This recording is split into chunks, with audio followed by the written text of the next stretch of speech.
The Kenya-Uganda relationship has not been as rosy as it seemed today during President Uhuru Kenyatta's state visit.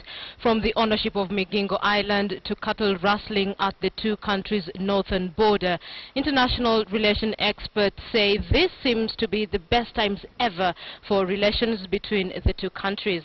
Wafula reports.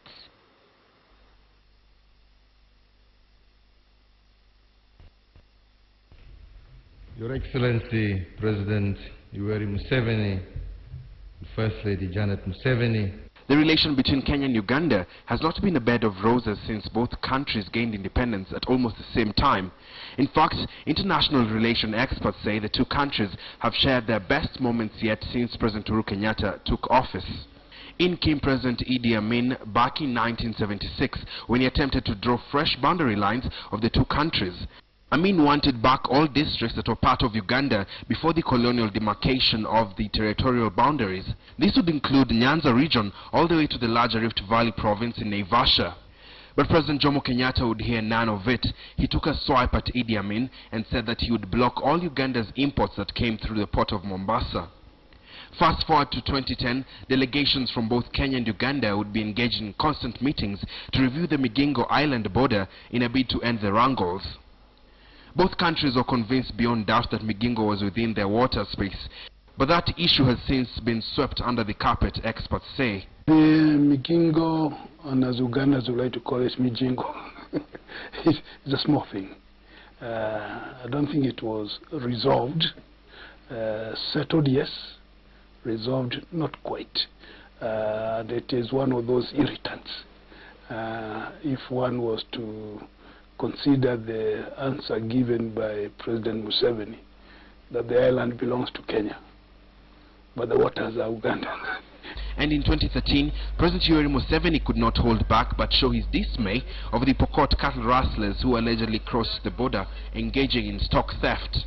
But that is as far as the wrangles between the two countries stretch, according to Macharia Munene when he spoke to KTN earlier. He argues that the relationship the two heads of state enjoy will aid in strengthening the ties even stronger. They have a personal chemistry, in that Museveni has a way of getting around and saying the right things. Whenever he comes to Kenya, he says things and people say, wow, you know, yeah. That kind of thing. And Uhuru also has this gregarious characteristic. And not to mention that he has a good name. Kenyatta is a good name. And Museveni is one of those, in his youth, grew up admiring the name of what?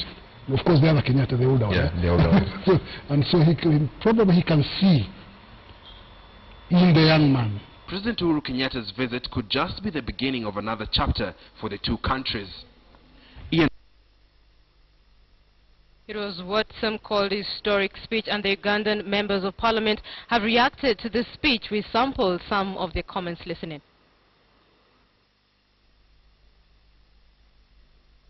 He has talked about infrastructure development in the region.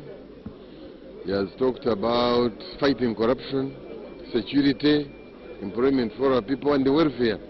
So generally he has talked about even East African integration, which was very, very important, to remove borders so that we can, united we stand, divided we fall. I have enjoyed this man's speech from his beginning up to the end. He has shown that we must go to the democratic path of this country, and this is very vital. Secondly, when talking about the standard gauge, in Kenya they started long ago. They are already building. In Uganda we are still fighting and getting loans which are not necessary, plus get the procedures of getting that money. So that one I have to thank him. Secondly, he has talked about the youth. We need young people to come to power. He's young. What else do you want from him? That was what he was supposed to say, and I was very grateful with him. I thank the Lord for that. We've already seen His Excellency the President of Uganda at the forefront of this integration process. But now we see the President of Kenya, Uhuru Kenyatta, coming out to strongly advocate for integration of East Africa, and especially economic integration, and that's very important.